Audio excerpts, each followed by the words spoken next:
ശബരിമല സ്വർണ്ണക്കൊള്ള കേസിൽ ഇന്ന് ഞെട്ടിക്കുന്ന വെളിപ്പെടുത്തലാണ് SIT ഹൈക്കോടതിയിൽ നടത്തിയത്. കേസ് കോടതിയിലെ പരിഗണനയിൽ ഇരിക്കുമ്പോഴും, അതായത് ഈ കഴിഞ്ഞ 3 മാസത്തിനിടയിലും ഈ ആരോപണ വിധേയരായിരുന്നവർ അറസ്റ്റിലായത് പിന്നീടാണ്.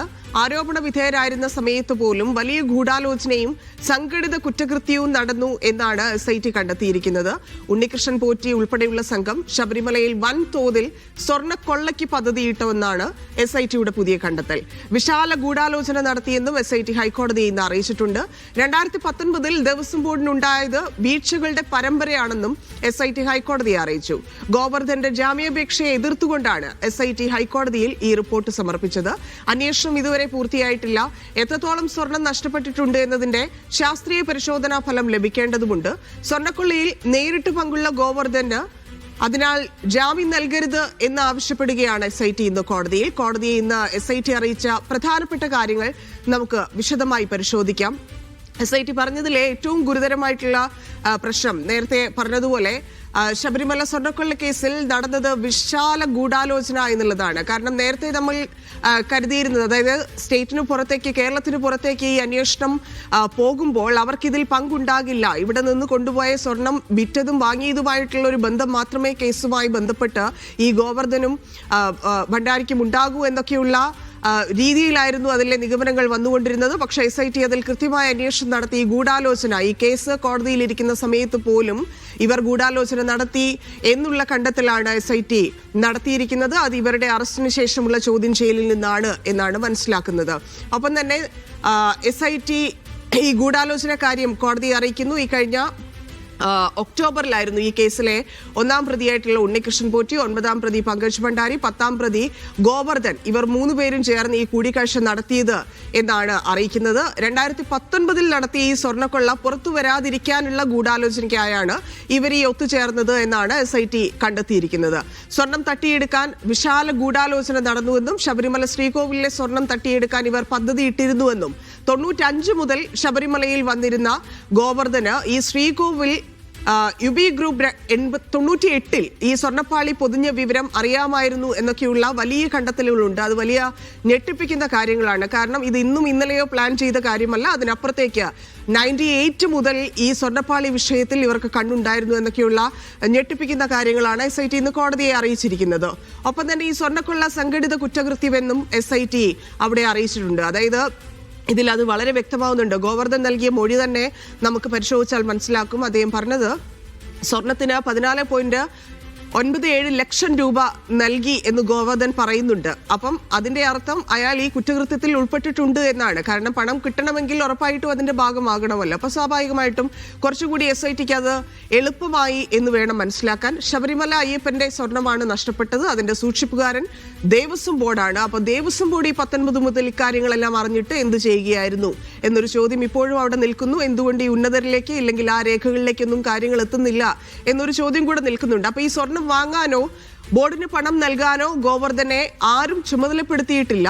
പണം നൽകി കുറ്റകൃത്യത്തിൽ നിന്ന് രക്ഷപ്പെടാനാകില്ലെന്നും SIT വ്യക്തമാക്കുകയും ചെയ്തിട്ടുണ്ട്. ഇനി മറ്റൊരു പ്രധാനപ്പെട്ട വിഷയം, ഈ മറ്റു സ്വർണ്ണപ്പാളികളിലെ സ്വർണം തട്ടാൻ ഈ പ്രതികൾ പദ്ധതിയിട്ടിരുന്നു എന്നുള്ളതാണ്.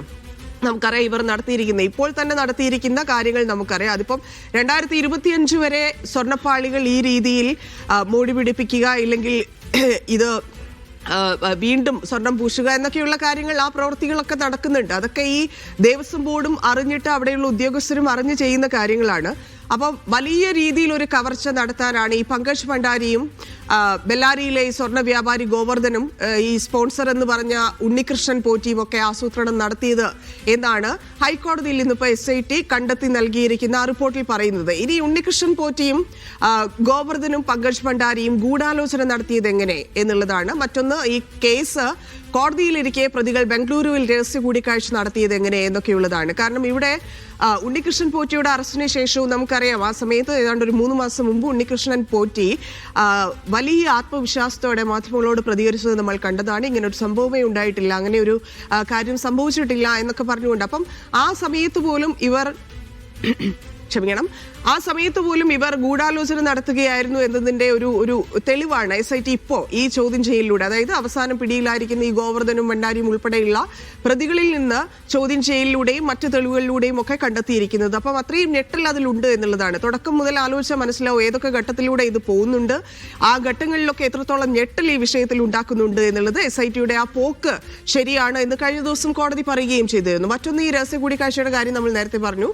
മറ്റൊരു പ്രധാനപ്പെട്ട കാര്യം, ഈ കൊള്ള പുറത്തു കൊണ്ടുവന്നതോടെ ഈ ഗൂഢാലോചന മറച്ചു വെക്കാൻ എന്തൊക്കെ പദ്ധതിയാണ് ഇതിന് വേണ്ടത് എന്നതൊക്കെയുള്ളത് ഉണ്ണികൃഷ്ണൻ പോറ്റി ബാംഗ്ലൂരിൽ പോയി, ഇല്ലെങ്കിൽ അയാളെ അവിടേക്ക് കൊണ്ടുപോയി ഇത് പ്ലാൻ ചെയ്തു എന്നൊക്കെ ഈ റിപ്പോർട്ടിലുണ്ട്. അപ്പൊ ശബരിമലയിലെ ഈ വഴിപാടുകളുമൊക്കെയായി ബന്ധപ്പെട്ട് ഒരുപാട് പണം ഇവരുടെയൊക്കെ അക്കൗണ്ടിലേക്ക് വന്നിട്ടുണ്ട്. ഇത് സംബന്ധിച്ചുള്ള ദുരൂഹമായിട്ടുള്ള ചില കാര്യങ്ങൾ കൂടിയുണ്ട്. അപ്പം ഈ മറ്റാർക്കും അറിയാത്ത ഈ അക്കൗണ്ടുകളിലേക്ക് ഈ പണം കുറ്റകൃത്യം മറച്ചുവെക്കാനുള്ള ശ്രമത്തിന് വേണ്ടി, ഇല്ലെങ്കിൽ അതിന് കുറ്റകൃത്യം മറച്ചുവെക്കാൻ വേണ്ടി ഈ പണം എത്തിച്ചു എന്നൊക്കെയാണ് പറയുന്നത്. അപ്പോൾ അതിന്റെ ഡീറ്റെയിൽസ് കൂടി, അതായത് ബാങ്ക് സ്റ്റേറ്റ്മെന്റ് ഉൾപ്പെടെയുള്ള ഡിജിറ്റൽ തെളിവുകൾ ഉൾപ്പെടെയുള്ള കാര്യങ്ങൾ കൂടി SITക്ക് കണ്ടെത്താൻ സാധിച്ചിട്ടുണ്ട് നിലവിൽ എന്നാണ് മനസ്സിലാക്കുന്നത്. അതിന്റെ കുറച്ചുകൂടി വിശദാംശങ്ങളിലേക്ക് കടക്കേണ്ടതുണ്ട്. പിന്നെ മാധ്യമങ്ങളുമായിട്ടുള്ള കഴിഞ്ഞ ദിവസം തന്നെ SIT പറഞ്ഞു ഇതിന്റെ ഒരു ഗൗരവം, ഇല്ലെങ്കിൽ ഇതിലെ ഒരു യാഥാർത്ഥ്യമല്ല, മാധ്യമങ്ങൾ കുറച്ചുകൂടി ശ്രദ്ധ പുലർത്തേണ്ടതുണ്ട് എന്നൊക്കെ ഉള്ളത് കൊണ്ടായിരിക്കും ഒരുപാട് കാര്യങ്ങൾ പുറത്തേക്ക് കോടതി വഴി എത്തിയിട്ടുമില്ല എന്നുള്ളതാണ്. അപ്പം നടന്നത് എന്തായാലും വൻ കൊള്ളയാണ്, വൻ ആസൂത്രണം നടത്തി എന്നും പിടിക്കപ്പെടാതിരിക്കാൻ ബംഗളൂരുവിൽ ആസൂത്രണം നടത്തി എന്നും ഒക്കെ SIT കണ്ടെത്തിയിട്ടുണ്ട്. ഇനി പ്രതികൾ തെളിവ് നശിപ്പിക്കാൻ ശ്രമിച്ചു എന്നുള്ളതാണ്. അപ്പൊ എന്തൊക്കെയാണ് ഇതിൽ പ്രധാനമായിട്ടുള്ള തെളിവ്? ആദ്യഘട്ടം അന്വേഷണത്തിന്റെ, അതായത് ദേവസ്വം ബെഞ്ച് ഈ വിഷയത്തിൽ അന്വേഷണം എന്ന കാര്യം പറഞ്ഞു തുടങ്ങുന്ന സമയത്ത് തന്നെ ഈ പ്രതികൾ ബാംഗ്ലൂർ കേന്ദ്രീകരിച്ച് തെളിവ് നശിപ്പിക്കാനുള്ള പല ശ്രമങ്ങളും നടത്തിയിരുന്നു എന്നതിന്റെ കൃത്യമായിട്ടുള്ള തെളിവുകൾ SITക്ക് ലഭിച്ചു എന്നാണ് മനസ്സിലാക്കുന്നത്. അത് സ്വാഭാവികമായിട്ടും നമുക്കറിയാം, ഇതിന്റെ ഓരോ ഘട്ടത്തിലും പല രീതിയിലും എല്ലാ പ്രതികളിൽ നിന്നും ലഭിച്ചിരിക്കുന്ന തെളിവുകളുടെ അടിസ്ഥാനത്തിലാണ് പിന്നീട് അറസ്റ്റ് ഉണ്ടായത്, പിന്നീട് ചോദ്യം ചെയ്യൽ, ആ ആളെ അറസ്റ്റ് ചെയ്യുന്നു, പിന്നീട് വാസുവിനെ അറസ്റ്റ് ചെയ്യുന്നു, പിന്നീട് പത്മകുമാർ, അങ്ങനെ ഓരോ ഘട്ടത്തിലും ഓരോരുത്തരുടെയും അറസ്റ്റിലേക്ക് നീണ്ടത് ഓരോ ചോദ്യം ചെയ്യലിൽ നിന്നാണ്. അപ്പൊ സ്വാഭാവികമായിട്ട് SITയുടെ ആ ചോദ്യം ചെയ്യൽ ഫലം കണ്ടു എന്ന് തെളിയിക്കുന്നത് കൂടിയാണ് ഈ പ്രതികൾ തെളിവുകൾ നശിപ്പിക്കാൻ ശ്രമിച്ചു എന്നുള്ള കാര്യം വ്യക്തമാക്കുന്നത്. കാരണം അത്രയേറെ പ്ലാനിങ് അവരവിടെ നടത്തിയിരുന്നു എന്നുള്ളത് കൂടിയാണ് SIT വ്യക്തമാക്കുന്നത്. ഇതുവരെയുള്ള ഈ അന്വേഷണത്തിലെ നിർണായക കണ്ടെത്തലുകൾ അടങ്ങിയ ഈ ഇടക്കാല റിപ്പോർട്ട് കഴിഞ്ഞ ദിവസം അന്വേഷണ സംഘം ഹൈക്കോടതിയിലെ ദേവസ്വം ബെഞ്ചിന് കൈമാറിയിരുന്നു. ഒന്നാം പ്രതി ഉണ്ണികൃഷ്ണൻ പോറ്റി മുതൽ ഈ ദേവസ്വം പ്രസിഡന്റായിരുന്ന പത്മകുമാർ അടക്കം 9 പേർ അറസ്റ്റിലായിട്ടുണ്ടെങ്കിലും പല നിർണായക ചോദ്യങ്ങളും ഇപ്പോഴും കൃത്യമായ ഉത്തരമില്ലാതെ കിടക്കുകയാണ്. അതിൽ ഏറ്റവും പ്രധാനപ്പെട്ട ചോദ്യങ്ങൾ ഇതാണ്. ഒന്ന്, ശബരിമലയിൽ നിന്ന് എത്ര സ്വർണം അടിച്ചു മാറ്റി എന്നുള്ളത്. ഇതുവരെ അതുമായി ബന്ധപ്പെട്ട് യാതൊരു കണക്കും പുറത്തു വന്നിട്ടില്ല. അതായത് എത്ര സ്വർണ്ണമാണ് അവിടുന്ന് പോയത്. ഇപ്പം പ്രതിപക്ഷത്തിനെ സംബന്ധിച്ച് നിരവധി കാര്യങ്ങൾ പറയുന്നുണ്ട്, അയ്യപ്പനെ അടിച്ചുകൊണ്ട് പോകാത്തത് ഭാഗ്യം എന്നുള്ള രീതിയിൽ, കാരണം അത്രയും പോയി അവിടെ നിന്നെന്ന് പറയുന്നുണ്ട്. മറ്റൊന്ന്, കോടതി തന്നെ നിയോഗിച്ച ആൾ ശബരിമലയിലും ഒപ്പം തന്നെ ലോക്കർ റൂമുകളിലെല്ലാം സെർച്ച് ചെയ്തിട്ടും അവിടെ ഉണ്ടായിരുന്നതെല്ലാം അവിടെ ഉണ്ടോ, ഇല്ലെങ്കിൽ എന്തെങ്കിലും നഷ്ടപ്പെട്ടിട്ടുണ്ടോ എന്നൊക്കെയുള്ള വിവരങ്ങൾ ഇതുവരെ പുറത്തേക്ക് വന്നിട്ടില്ല. അതെന്തുകൊണ്ട് എന്നൊരു ചോദ്യം നിൽക്കുന്നുണ്ട്. അപ്പം ശബരിമലയിൽ എത്ര സ്വർണം പോയി എന്ന ചോദ്യം ഇപ്പോഴും നിൽക്കുകയാണ്. ഇനി ഈ അടിച്ചു മാറ്റിയ സ്വർണം മുഴുവൻ എങ്ങോട്ട് പോയി എന്നുള്ള ചോദ്യവുമുണ്ട്. കാരണം ഈ ഗോവർദ്ധന് കിട്ടിയ തുക പറയുന്നു, എത്ര ലക്ഷമാണെന്ന് പറയുന്നു. മറ്റാർക്കൊക്കെ ഈ സ്വർണം പോയിട്ടുണ്ട്, ഇവരുടെയൊക്കെ ബാങ്ക് അക്കൗണ്ടുകളിൽ എന്ത് വന്നിട്ടുണ്ട്, ഇവർക്കൊക്കെ രഹസ്യമായിട്ടുള്ള അക്കൗണ്ടുകളുണ്ടോ, ബിനാമികളുണ്ടോ, ആർക്കൊക്കെ ഇതിൽ പങ്കുണ്ട്, ആരുടെയൊക്കെ അക്കൗണ്ടിലേക്ക് ഈ പൈസ എത്തിയിട്ടുണ്ട്, എന്തെങ്കിലും വസ്തുവായിട്ട് എവിടെയെങ്കിലും വാങ്ങിയിട്ടുണ്ട്, അങ്ങനെ സാമ്പത്തികമായിട്ട് ഇവർ ഏതൊക്കെ രീതിയിൽ ഇത് കൈകാര്യം ചെയ്തിട്ടുണ്ട്, ഇല്ലെങ്കിൽ സ്വർണം എങ്ങനെയൊക്കെ ഉപയോഗിച്ചിട്ടുണ്ട് എന്നുള്ളതിൽ യാതൊരു വ്യക്തതയും ഇതുവരെ ഉണ്ടായിട്ടില്ല. മൂന്നാമത്തെ പ്രധാനപ്പെട്ട ചോദ്യം, അതിൽ എത്ര സ്വർണം കണ്ടെടുക്കാനായി എന്നുള്ളതാണ്. SITയെ സംബന്ധിച്ച് ഈ കേസിൽ വലിയ, അതായത് ഒരുപാട് മുന്നോട്ട് പോകുന്നുണ്ട്. പല രീതിയിലും എല്ലാ മേഖലയിൽ നിന്നും SITക്ക് പറ്റുന്നത്ര, ഇപ്പം നേരത്തെ തന്നെ അവരവരുടെ ഒരു സ്ട്രെങ്ത്തിന്റെ കാര്യം കഴിഞ്ഞ ദിവസം കോടതിയെ ബോധ്യപ്പെടുത്തുന്നുണ്ടായിരുന്നു. അവർക്ക് കുറച്ചുകൂടി ആളുകളെ, പ്രത്യേകിച്ച് 2 ഉദ്യോഗസ്ഥരെ വേണം എന്നൊക്കെ പറഞ്ഞുകൊണ്ട്, കാരണം അവർക്ക് അതിലെ ഒരു വിശ്വാസ്യതയിൽ ഒരു ചെറിയ പ്രശ്നം വന്നതുകൊണ്ട് തന്നെ ഉദ്യോഗസ്ഥരുടെ കാര്യത്തിലൊക്കെ പരാതിപ്പെടുന്നുണ്ടായിരുന്നു. പക്ഷെ അതിനപ്പുറത്തേക്ക് ഇതിൽ സ്വർണം കണ്ടെടുക്കാനായിട്ടുണ്ടോ എന്നുള്ളതാണ്. നേരത്തെ കുറച്ച് സ്വർണം ചെന്നൈയിൽ നിന്ന് നേരത്തെ കണ്ടെത്തിയതല്ലാതെ അതിനപ്പുറത്തേക്ക് എന്തെങ്കിലും സ്വർണം ഇവർക്ക് നഷ്ടപ്പെട്ടത് കണ്ടെത്താൻ സാധിച്ചിട്ടുണ്ടോ എന്നൊക്കെയുള്ള ചോദ്യങ്ങൾ നിലനിൽക്കുകയാണ്. അപ്പം ഈ മാസം 19-നാണ് SIT ഹൈക്കോടതിയിൽ അടുത്ത ഇടക്കാല റിപ്പോർട്ട് സമർപ്പിക്കാനിരിക്കുന്നത്.